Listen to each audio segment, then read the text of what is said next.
every single day. I'm gonna make something great. That's my way. Hey guys, I'm back with another video on the Fluval Evo 13.5. So today's just going to be an update. So I'm going to be going through my water parameters and just like kind of key points. It's going to be an update. So I'm going to be going through maintenance that I do on tank. So my parameters, how efficient coral are getting on, and especially coral and growth, because I'm starting to get loads of growth on that as well.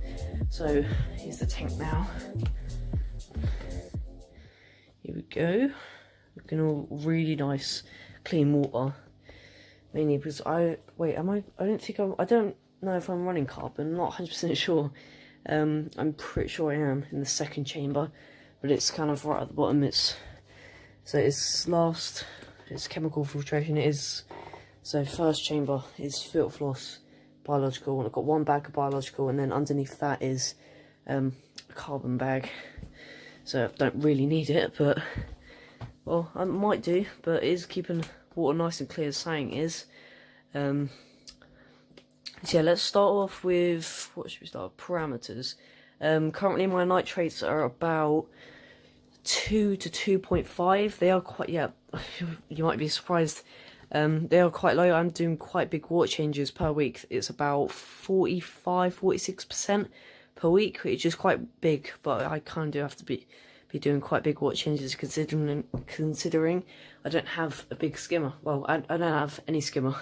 I'm just running Pyrogen as chemical filtration in this last chamber here, which is just in a little filter sock. Got a tiny bit at the bottom there. That's kind of going to act as a mini skimmer, but it's not going to do a hell of a lot, but it's just going to help with nitrates just a little bit, and it sure is doing the job because they're staying at 2.5. Yeah, calcium, alkalinity, that's staying nice and high. Alks at about 10 or 11. Yeah, about that. Calcium about 14, I don't know, not 100% sure, 14, 15. Magnesium also, well, all of them nice and high. Because I'm doing the big water changes. Because when you mix salt water, when you're doing your water change, when you've got it all mixed with RO salt water, it's gonna be nice and high. Like, well, alkalinity, for example, is going to be about 11.5, 12. So when you put it in there, I'm doing big water changes, so it's going to boost it up. Yeah, I've no idea how well the system is running. Really nice. Nitrates, I can't believe they're so low. I was planning on to keep them in between 5 and 10, but I can get them to 2. It's great, but it might start going even lower than that because I'm starting to change this filter floss pad, which is there a lot often now. It's about every day or 2, 3 days maximum. It's usually every day though. I change that out because it does get quite brown quite quickly, and it is going to help with nitrates when I start changing it out a lot more often. It's going to start bringing them down, but I don't really need them that far down because it's only going to be a softies tank. It's just got pulse coral and then a bit of GSP all around. So yeah, I've got a bit there, and then pulse coral. So I've got 4 bits of soft coral in there. Yeah, they're doing alright. They're not shot in alright, like because of the nitrate. But yeah, it's been alright. But yeah, the glass I hardly have to clean, as you can see. It's kind of got a tiny bit of a film, but I cleaned that about 3 days ago. See down that side, yeah, you see a tiny bit of film of algae, but it's hardly anything, and that's in about 3 days. So I have to do it every like 4 or 5 days. So I'll probably do it tomorrow. But yeah, that's maintenance. Maintenance really simple. Hardly have to do anything. Top of the tank off. It's came to the point I don't have to do it. Because by the time I have to do it, it's water change day. Because I'm doing them every Sunday, so every week. So by the time I have to top the tank up, it's water change day. So just top it up by doing a water change. As you can see, water line is just there. So just above that filter floss pad. I was having the water line just below filter floss pad, but it was kind of collecting only one spot of the pad brown. not the whole thing. So it was a bit weird. So got that nice and high. This side's nice and high as well. But yeah, so the heat is all nice in the water, alright, I think. Yep.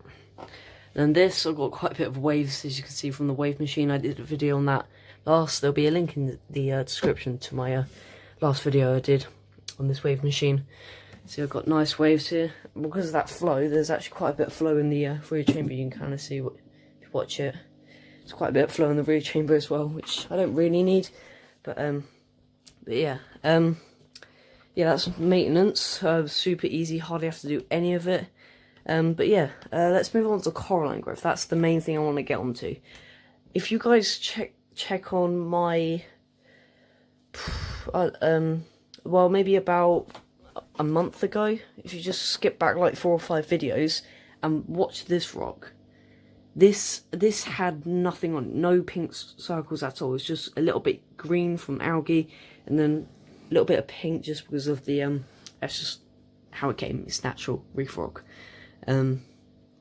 So now you've got these big pink circles starting to spread on. I take a picture of the tank every Monday, once a week, and I've got about 3 or 4 pictures on there. And I can see the growth. It's getting quite a bit. It's nearly doubling every week. This rock's getting loads of algae, coralline algae on it. Hopefully it spreads onto the back wall soon, because I've got a rock cleaning up against that, so that will spread. I don't know how long it will take to get onto there, but yeah, it will eventually make its way onto that back wall. But yeah, coralline's growing incredibly fast. I didn't think it would grow this fast. It took maybe a month or so to get it started, but when it starts, it goes really fast. Yeah, got some more on this side as well. I've actually got a bit on the crab shell as well. So he'll be purple in a few weeks, maybe a month's time. He'll be nice and purple instead of green, which will be cool. So that's coralline growth, getting lots of that. Moving on to the fish. The fish, I did have a minor problem with the damselfish. Where is he? There he is. He jumped out of the tank, but well, actually, he technically did. He didn't jump. The only way that you can get out of the tank onto like my bedroom floor here is if you jumped out of that. But he didn't actually jump out of that. I'll tell you what he did. So if I take this rear lid off quick, there we go. So there's a little tiny little slit there. That's the only gap, and there's a tiny little hole there, but that's just for cable for the light. So he's jumped, I'm guessing, from there into this second chamber, because it was one day where it was actually Easter Day. I started to feed. I didn't notice, I couldn't find him. He wasn't coming out for feeding. So I started to look around all over the floor to see if he had jumped out, but nothing. But then I thought the rear chamber. I got my my phone torch, and he's in the second chamber. So I called my dad. He got the net, and he netted him out. And then he jumped in. Well, yeah, he got the net, and then he jumped into the first one. Eventually, we got him back into the tank, and he hasn't jumped since. But obviously, something's scared him and frightened him, and I think it was during the night. So I actually didn't notice him that morning. So yeah, I don't know what it was, but something's obviously scared him or something, and he's jumped into that rear compartment there, which is a bit funny, but probably that was one of those things that will never happen again. Clownfish have never jumped, I don't think. Not maybe, but they can't go anywhere apart from that spot. But if they would, I don't know. They usually stay around that kind of area. That's kind of the place they've hosted. I don't think they're going to host this pole squirrel, which has got nice and big now. It's a nice shot of it there. It does look quite browny. It doesn't look great quality. On the video, I have cleaned my lens and it's good quality, but trust me, in the flesh, this looks really pink. Really pink. I don't know why the camera isn't really picking it up that well. But, yeah. Getting loads of growth on this GSP down here as well. Getting loads of growth on that. That looks really nice with the blue one as well, if I turn that on. See it there? See it fish are kind of shooting out, so I'm just gonna put it back on white. But that looks, trust me, that looks really nice with the blue on. And I've got some rocks down there. Eventually it covers that all. So I guess it's, well, we're hitting 10 minutes in the video now, so I don't want to be too long just blabbing on. So I'm gonna end the video here. Hope you enjoyed this update. Any comments you got, any questions you got, anything that I left out in the video? That's the main reason I did this video, because I'm getting loads of comments on what are your parameters and how big water changes are you doing. But here's your answer. So yeah, you'll see me in another week. Next Friday you'll see me.